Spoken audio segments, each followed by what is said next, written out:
Assalamualaikum warahmatullahi wabarakatuh. Bismillahirrahmanirrahim. Alhamdulillahirabbil alamin wassalatu wassalamu ala nabiyil karim Muhammadin wa ala alihi wa sahbihi ajma'in. Bapak Ibu, rekan-rekan sekalian jamaah salat zuhur a'azani wa a'azakumullah.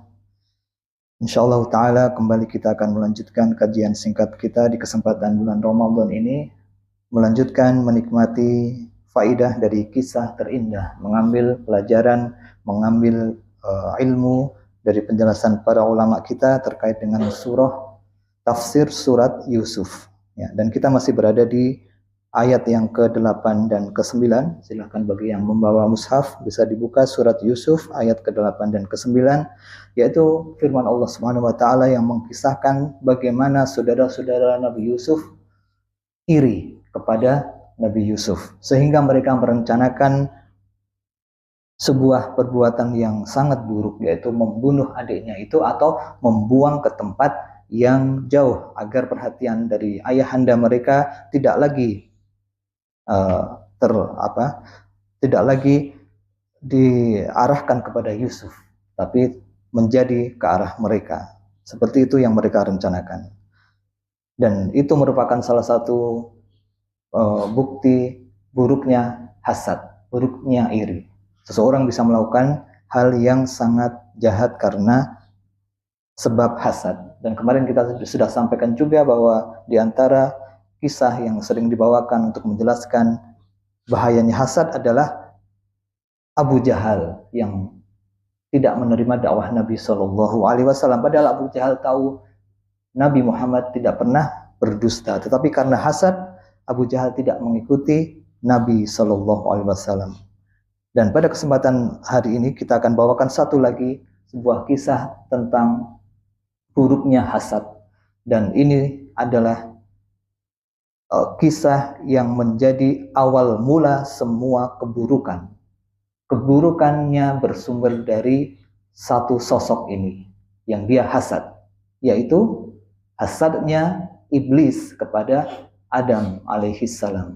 Silahkan Bapak Ibu nanti bisa melihatnya banyak di dalam Al-Quran, diantaranya di awal-awal surah Al-Baqarah, ya, yaitu ketika Allah menciptakan Adam, wa idh qulna lil malaikati isjudu li adama fasajadu illa iblis. Kemudian Allah memerintahkan para malaikat untuk bersujud kepada Adam, maka iblis menolak, aba wastakbaro, ya. Al-Imam Ibnu Katsir menjelaskan dalam tafsirnya, beliau berkata, hasada aduwullahi iblisu Adam. Musuh Allah yaitu iblis hasad kepada Adam alaihissalam ala ma'atahu Allahu minal karamah. Ya, dengan sebab Allah memberikan kemuliaan kepada Adam. Wa qala ana nari wa hadza tini.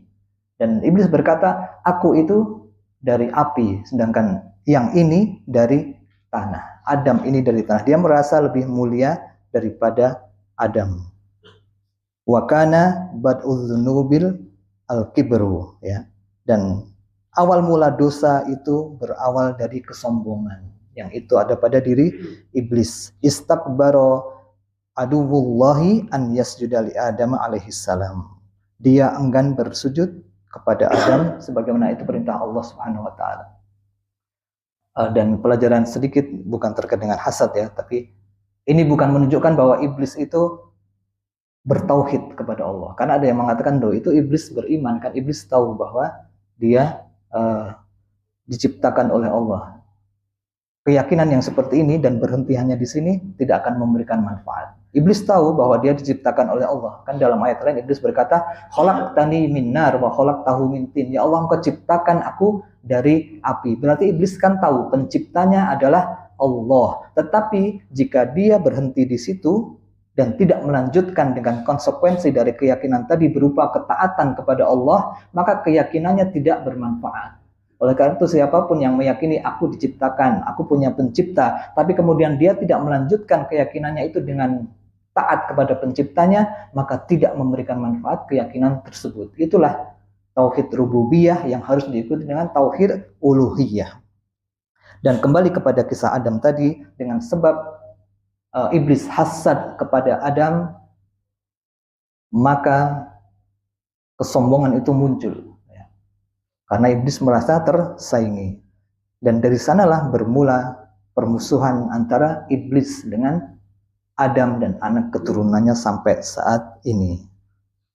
Nah, ada sebuah benang merah dari kisah Yusuf dan saudara-saudaranya yang hasad, ya. Kemudian Abu Jahal yang hasad, kemudian iblis yang hasad. Ada sebuah benang merah di sini. Nah, sebagaimana kami sampaikan di awal, Allah berfirman, Inna nazzalnahu Qur'anan Arabiyyal la'allakum ta'qilun. Kami turunkan Al-Qur'an kepadamu dengan bahasa Arab, ya, agar kalian berpikir, memikirkan ayat-ayat dalam Al-Qur'an tersebut. Oleh karena itu, silahkan jamaah sekalian coba dicari benang merahnya apa.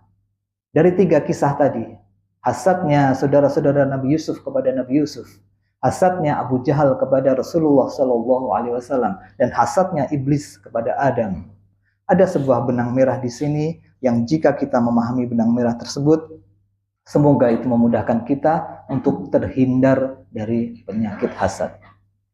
Dan insya Allah benang merah itu akan kita sampaikan pada kesempatan berikutnya, yang semoga ini bisa membuat kita berpikir terlebih dahulu, karena ini permasalahan yang penting. Hasad adalah penyakit berbahaya yang merusak seseorang secara individu maupun tatanan kemasyarakatan secara lebih luas lagi.